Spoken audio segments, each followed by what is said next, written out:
I was a dive bomber pilot flying SB2C Curtiss Helldivers. On the attacks and the strikes off the Hornet, the dive bombers led, and then the torpedo planes would fly on us, and the fighters would protect us.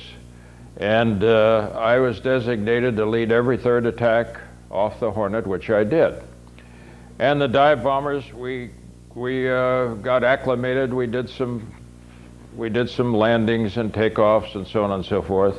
Our first combat, as far as Air Group 11 and myself and our second tour, we'd been at Guadalcanal. Air Group 11 had been at Guadalcanal our first tour because the old the old Hornet being sunk on October 26, which we were scheduled to go on. Anyway, our first attack, which I led, was on Okinawa. And as far as we know, that was the first attack on Okinawa. I got a hit on a destroyer, so that was my third hit on the Japanese destroyers. I'd hit two at Guadalcanal. Anyway, I got shot up a little there. We ended up, my gunner Harry Jesperson was from San Diego.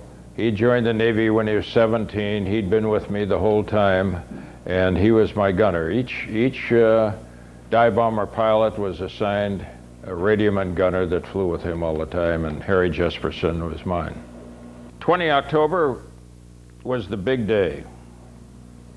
We hit the beach at Leyte before the first wave hit the shore. And there was over 728 ships there, and it was a hell of a beautiful sight from the air. Roy Johnson, who had been Air Group Commander of Air Group 2 aboard the Hornet, this Hornet, had moved up to Air Officer, and he'd briefed me and he'd briefed everybody else to make sure that we didn't go below 3,000 feet because the battleships were sending in their salvos of 16-inch shells, and the 16-inch shell that the battleships fired was so big, it was about the weight of a Mustang Ford, you might say, but it was so big you could see it go through the air. It's the only bullet known to man that you could see going through the air. Anyway, I was diving on a big pillbox, which is just back of the landing section, and I got 2 and 10 on it, and when I pulled out, I was way below 3,000 feet. And all I could think of was those damn 16-inch shells. I figured even if you got in the slipstream of one, it'd probably spin you in. But anyway, I got to 3,000 feet. In dive bombing, we would come as straight down as possible. And when we would drop our bomb and pull out, the blood would leave our head and we'd lose our eyesight. And then when we get up to as we'd finish up our pull-out, all of a sudden the blood would come back into our head and we would get our eyesight back, down low and strafe. So when I got back to the Hornet, they gave me a frantic wave off, and they said I had no tail hook, and so I sent my gunner Jesperson down there, and the tail hook was gone. They had shot it off. So they give you a choice. Anytime a plane was damaged, and if it wasn't damaged too good, they gave you 3 choices. You could go up to altitude and bail out, or you could ditch and land in the water by a destroyer or something, they'd pick you up, or you could land aboard, they'd bring you aboard if you were in too bad a shape. So I selected to come aboard, and the SB2C, I got as low as it possibly could, the landing signal officer. Back in those days, the landing signal officer controlled your whole operation coming in on the deck. Now see this, we have a canter deck on this deal, which was developed by the British, but in those days it was a straight deck. So the straight deck meant that you had a lot of enlisted and planes up front, pilots and everything else who had just landed. And so to keep from hitting them, for any planes coming in, they had a cable barrier that came up. It was a pretty strong cable.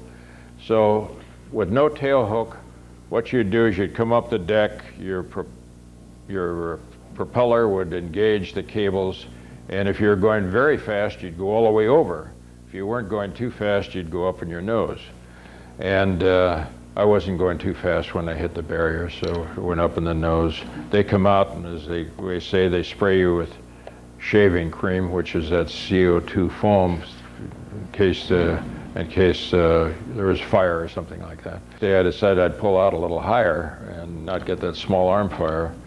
And as I was pulling, as I dropped my bomb and I pulled out, I heard a hell of an explosion.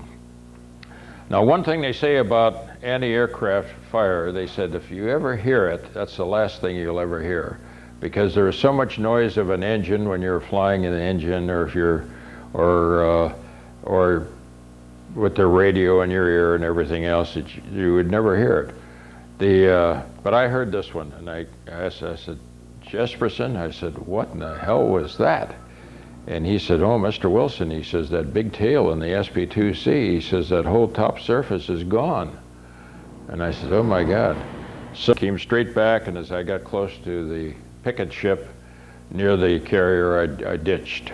I set her down in the water, and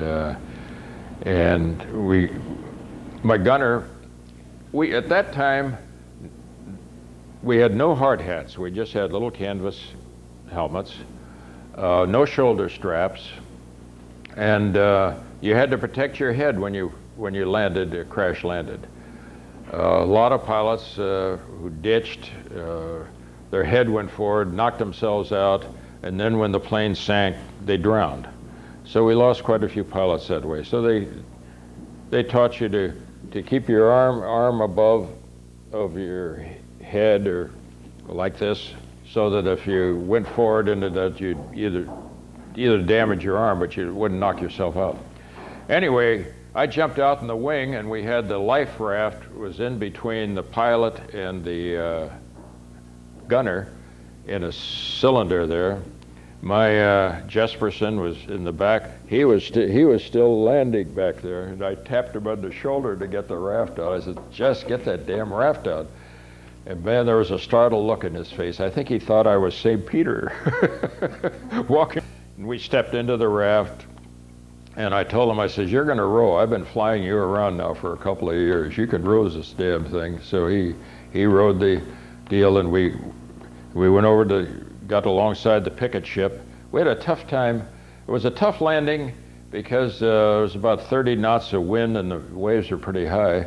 With our little raft, one minute we'd almost be looking down at the destroyer, next minute looking up at it. Finally, we got aboard,